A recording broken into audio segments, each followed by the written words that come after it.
Hello, everyone, and welcome back to the Beatles Forever. In our last episode from the book Living the Legend, we saw the Beatles go from concert to concert, and we saw that Mal and the Beatles were getting hooked on pot. We learned about promoters who were trying to pull the wool over Brian and the Beatles. Then we saw how even the Beatles were nervous about the Shea Stadium concert. It was the largest concert they ever played in. It was interesting to see how Mal had to hook up amplifiers with all the tricks in the book. It was hard to hear the Beatles at all unless you were seated next to an amplifier. It must have been a nightmare for the Beatles and Mal. So let's see what's going on today. The Beatles were in Texas on August 18th for a pair of shows at the Sam Houston Coliseum. The band's plane landed in Houston, met by a crowd of 2,000 impatient fans. John said, "Christ, they've broken through." He saw the fans swarming over the tarmac. The quick-thinking pilot managed to cut the engines before anyone was mangled by their propellers, but as the plane shuddered to a standstill, the youngsters couldn't wait. They clambered all over the plane, onto its wings, its tail section, and over the still warm engines. They hammered on the aircraft's windows and screamed and shouted to the Beatles inside, "We love you, we want you." For more than a half an hour, the Beatles and their entourage were trapped inside the plane. Eventually, security officers managed to round up a forklift truck and empty the maroon passengers. By now, the Beatles were standing exposed at the top of its platform. Mal could only stand with them and watch, helpless, as all manner of confetti, handbags, cigarette lighters, shoes, lipsticks were thrown by the excited youngsters to express their adulation. Eventually, the forklift made its way to the waiting limousines. As members of the band and their entourage dropped to the ground, Brian Epstein fell awkwardly to the tarmac, badly injuring his spine. It required treatment. Once they were safely at the hotel, John vented his anger to Mal and the others. "This always bloody well happens in Texas," he explained. "I told Brian before we left that we should double-check the security arrangements for Houston." After the first Houston show, the police chief finally admitted defeat. Wiping his brow with a handkerchief, he lumbered up to Mal and said, "Well, I guess you were right, Mr. Evans. I'm bringing in another 40 for the second show." The police even managed to locate an armored car to transport the Beatles back to their hotel. Mal was in Houston, went on a shopping spree, and purchased a black felt cowboy hat, its outer band decorated with 6 metal discs, each sporting an arrow. Mal loved the Old West, and he couldn't resist buying the item, a vintage hat from Stelzig Saddlery, a company that dated back to 1870. The next day, the entourage and the band flew to Chicago for a pair of gigs at Kaminsky Park, home to the White Sox. Georgiana Lewis attended the second show, accompanied by her mother and 2 friends. As was mentioned in the last episode, she made her way to the Sahara Inn, hoping to meet the Beatles. There she and her group joined thousands of screaming fans that were packed in the hotel's lobby. Georgiana waded through the mass of humanity to reach the concierge. "Do you have a message for Georgiana Lewis?" In response, the concierge handed her a piece of paper inscribed with a telephone number. When I called the number, Paul McCartney answered, and I was like, "If I die right now, it's okay. I've talked to Paul McCartney." I tried to act calm. "May I speak to Malcolm Evans?" He said, "Just a minute." When Mal got on the line, he told her that he was delighted that she had made the trip and that he would come down to the lobby to get her. He said, "You don't know what I look like. I'm wearing a red sweater and I'm 6'3". I look like a Greek god." Moments later, Georgiana watched as Mal exited the elevator into the lobby with a big grin on his face. He wished Georgiana and her group up to the 6th floor, where George was clomping around in a pair of flip-flops. John was walking through the room with a microphone to record the proceedings, followed by Ringo, who was clad in polka dot pajamas.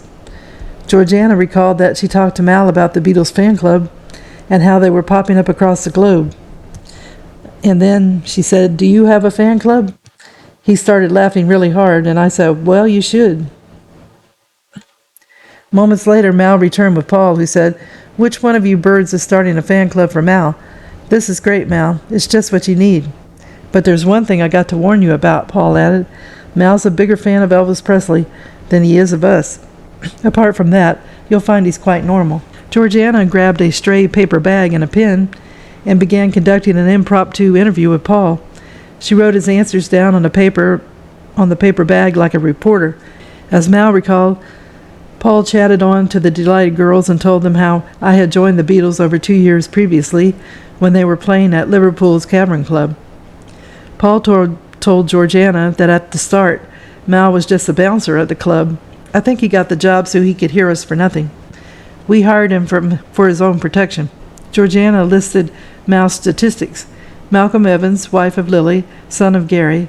She said Mal had rugged, handsome looks and was 6'3" and 205 pounds. In the end, Georgiana and her group stayed until the pre-dawn hours of the morning. Before she left to make the drive back to Indianapolis, she and Mal exchanged addresses, Georgiana recalling, "This is not going to amount to anything." By the next evening, the whole group ended up northwest to Minneapolis, where the Beatles performed at the Metropolitan Stadium. Larry Kane remembered that after the show that night, Mal and Neil went into their usual routine, screening potential female candidates for the post-gig party. But this one night, Kane pointed out, when their talent scouting failed, at least when it came to John, who later confided to the reporter that the women he met didn't want to have a go at it. Even so, in Mal's memory, the Beatles' Minneapolis, as with the Las Vegas the previous year, brought the tour close to a sort of scandal that might have left a lasting scar on the band's reputation. Late that night, as Mal and the group were watching television in their suite at the Leamington Motor Lodge, the police raided the premises. "We believe you're harboring teenage girls," the senior officer shouted as other officers confronted the Beatles and their entourage. "We want them out." The only non-resident in the suite was a blonde teenage girl who was watching television with the boys. Mal discovered that there was a lively party that night at the Leamington, but it wasn't in the Beatles' suite. Apparently, a con man had lured a slew of teenage girls into a suite on a different floor, promising that the Beatles would be joining them. Soon the suite was bustling with young girls, who eventually spilled out into the corridor. A door-to-door search by authorities resulted in the Leamington being emptied of all non-residents, including the boys' blonde visitor. After sealing off the motel, one of the police officers accosted Mal, saying, "This is a respectable town, and we aim to keep it that way. We don't want you limeys and your shenanigans here." That is when Mal had enough. "We've done nothing to give you that impression," he countered. "We're getting the blame for other people's behavior. We travel all over the world, and we always try to avoid situations like this. What can we do about it?" The policeman gave Mal a dirty look and said, "You could always try performing elsewhere." Things got worse the next day when the Beatles and their entourage came in for a landing in Portland. As the plane made its final descent, Mal watched in horror as Paul exclaimed, "Hey, look, we're on fire." Everyone leapt up and looked out the windows on Paul's side, and Mal said this, and he recalled, "My first thought was that the engine might explode as we landed and set the whole plane alight. But just then the aircraft pilot, Captain Bill Maher, feathered the engine, that is, turned down the propeller blades and the direction of flight to create a low drag condition, and the trail of smoke thinned a little. At one point, as the plane leveled off at 22,000 feet, John became distraught and made a leap for the cabin door, only to be stopped by Mal, who John crashed into with a thud. After a safe landing in Portland, there was no happier nor more relieved bunch of people in the world that day than us. Like the boys, George especially, Mal could be at times a nervous flyer. Not surprisingly, the band and their entourage began to talk about what would happen if an accident or other mishap claimed one of the Beatles. "We'd never go on, Mal," said Paul. "We're a family, and we're all very close to each other. If it ever did happen that either of us was out of action for any time, we'd shut down the shop and call it a day. We wouldn't like doing it, mind you, because life is a ball of fun for us right now, but it would be the end of the Beatles, that's for sure." A few days later, the group went to Los Angeles for a brief hiatus before the Beatles played a pair of gigs at the Hollywood Bowl. Mal wrote later, "We were all heading for a fabulous mountainside retreat that the Beatles had hired for $10,000 a week, and where we all hoped for a little peace and quiet. But as it turned out, the trip to Southern California would be something quite different." Situated at the end of a cul-de-sac in Benedict Canyon, the estate the Beatles had rented was owned by the actress Zsa Zsa Gabor and seemed at first to be a secure location.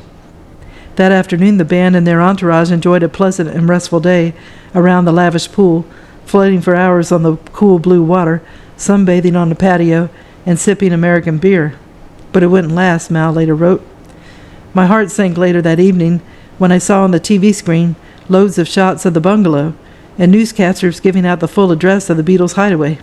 They might as well have printed maps of the place and distributed them in the street, for as soon as the word got out, it started a series of fantastic pilgrimages 7 miles up the mountains by hundreds and hundreds of Beatle fans.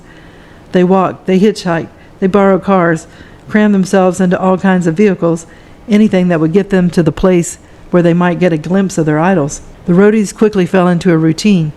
At Benedict Canyon, Mal and Alf would often wake up early, enjoy a quick swim in the pool, and then begin patrolling the Gabor estate. Alf recalled, "You could see the girls up in the hills with their binoculars watching us. They probably thought it was the boys. What a shock they must have had when they realized it wasn't." At the house that they were staying in, endured a barrage of Hollywood stars and showbiz personalities. Mal was delighted by the parade of glitzy visitors, although several overstayed their welcome. One of the uninvited guests was 25-year-old Peter Fonda. During one of his visits, John and George had their second brush with LSD. George's acid trip in the house of Benedict Canyon was frightening, and Fonda tried to comfort him. Peter recalled, "I remember sitting out on the deck of the house with George, who was telling me that he thought he was dying. I told him there was nothing to be afraid of, and all he needed to do was relax. I said that I knew what it was like to be dead, because when I was 10 years old, I accidentally shot myself in the stomach, and my heart stopped beating 3 times while I was on the operating table because I lost so much blood." Ringo was along for the ride, but Paul and Mal avoided taking the drug, at least for the moment, that is. That same week, the band and his entourage met 27-year-old Ken Mansfield, West Coast promotions manager for Capitol Records, during a press event. Having briefly traded their Benedict Canyon retreat for Studio A and the famous Capitol Records Tower, the Beatles received gold records for the American Sales of Help soundtrack. After the press conference, they invited Mansfield to join them the next day in Benedict Canyon. "Here I am," Mansfield later recalled. "I'm suntan dude in a Cadillac convertible. I'm Mr. California to them, so they wanted to know things about Mulholland Drive, Grauman's Chinese Theater, and some of the other Capitol artists.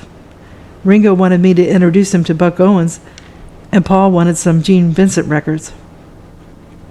Mansfield the next day was sitting poolside with the Beatles, and he observed Mal and how he managed the hordes of young women attempting to scale the walls of the estate.